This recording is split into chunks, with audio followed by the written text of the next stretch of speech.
मम्मा, मुझे कुछ मीठा खाने का मन होला। चलो ठीक बनाते हैं।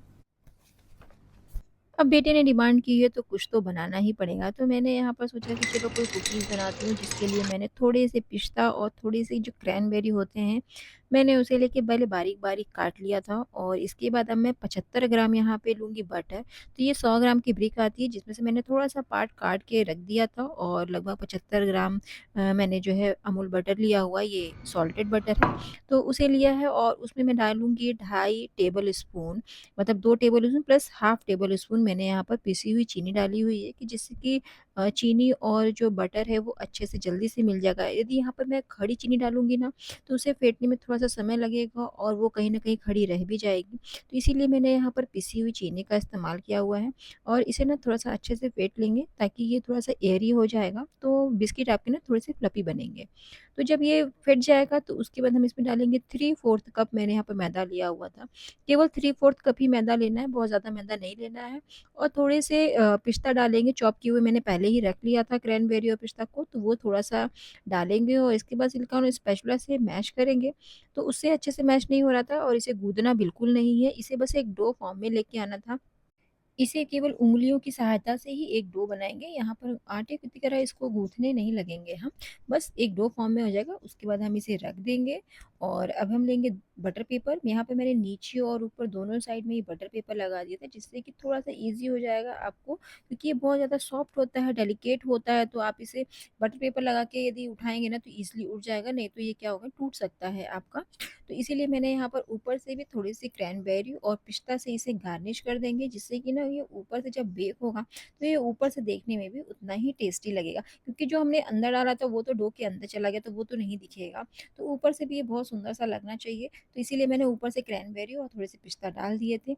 आप यहाँ पर चाहें तो इसे कोई और शेप दे सकते हैं, मैं यहाँ पे एक स्टिक का शेप इसे दे रही हूँ। आप चाहें तो किसी भी कुकी कटर की मदद से इसे काट सकते हैं। तो मैंने यहाँ पर जो है पिस्ता से इसे गार्निश किया, और एक बार बटर पेपर रख के ना हम इसे बेलन चला देंगे, जिससे कि जो ऊपर से भी मैंने डाल रखा है ना, वो थोड़ा-सा अंदर दब जाएगा। यदि हम बेलन नहीं चलाएँगे ना, तो क्या होगा कि जब ये बेक होगा तो ये निकल सकता है पिस्ता और क्रैनबेरी। तो इसके लिए हम इस पे एक बार बेलन चला देंगे, बहुत ही हल्के हाथों से चलाना है, दबाव नहीं देना है। बस इतना प्रेशर लगाइए कि वो डो में अंदर चला जाए।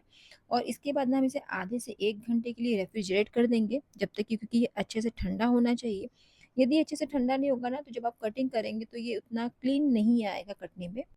तो कुकी का कोई भी डो हो, उसे कटिंग से पहले ना आपको 1 घंटा कम से कम इसे फ्रिज में रखिए, जब तक कि टाइट नहीं हो जाता, चाहे वो आपकी फ्रिज में आधा घंटा लग रहा हो, 1 घंटा लग रहा हो। लेकिन इसे फ्रिज में रखना बहुत ही ज़्यादा ज़रूरी है, क्योंकि जब हम नाइफ चलाते हैं ना, तो देखिएगा ये एकदम कड़ा रहेगा ना, तो बहुत अच्छे से शार्प कटता है। और जब इसे आप काट रहे हो ना, तो एकदम शार्प नाइफ लीजिएगा, जिससे कि ना वो अच्छे से कटता है। तो आप यहाँ पर यदि अपने लव बर्ड के लिए बना रहे हैं, तो आप वैलेंटाइन डे पे बना रहे हैं, तो आप ऐसे हार्ट शेप दे सकते हैं। बच्चों के लिए बना रहे हैं तो स्टार शेप दे सकते हैं या स्क्वायर शेप दे सकते हैं। तो मैंने इसे यहाँ पर स्टिक फॉर्म में दिया हुआ था, आप कोई भी शेप जो भी आपको पसंद आ रहा है ना, तो आप वो दे सकते हैं। और इसके बाद मैं इसी तरीके से सारे अपने स्टिक्स को ना कट कर लूँगी।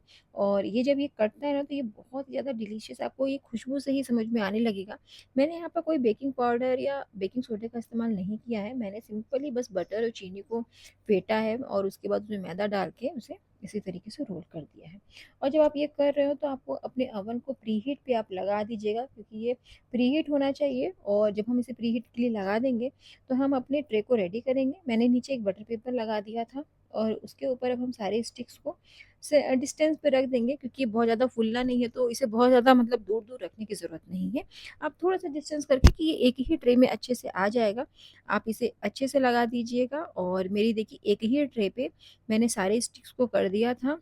और अब मैं इसे बेकिंग पे लगाती हूँ, क्योंकि मेरा अवन प्रीहीट हो गया था, तो मैंने इसे 170 डिग्री पे 14 मिनट के लिए आप बेक कीजिएगा। मैंने 15 मिनट लगाया था, लेकिन मेरा थोड़ा-सा नीचे से ज़्यादा लाल हो गया, तो आप 170 डिग्री पे ना केवल 14 मिनट्स के लिए ही इसे बेक कीजिएगा।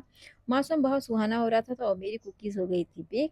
तो अब इसे खाते हैं, और बताते हैं कि ये कैसा बना है। तो सबसे पहले आपको दिखा देती हूँ मेरा बेटा क्या कर रहा था। मम्मी एक ले लूं, मम्मी एक ले लूं, मम्मी एक ले लूं, मम्मी एक ले लूं। तो इस तरीके से उसने एक-एक करके सारे बिस्किट्स खा लिए और मैं अब आपको दिखाती हूँ कि ये अंदर से ये कितना क्रंची है और इतना ज़्यादा सॉफ्ट है ना कि आपके मुँह में घुल जाएगा। तो यदि ये मेरी रेसिपी आपको पसंद आती है तो सब्सक्राइब करना मत भूलिएगा। Thank you for watching.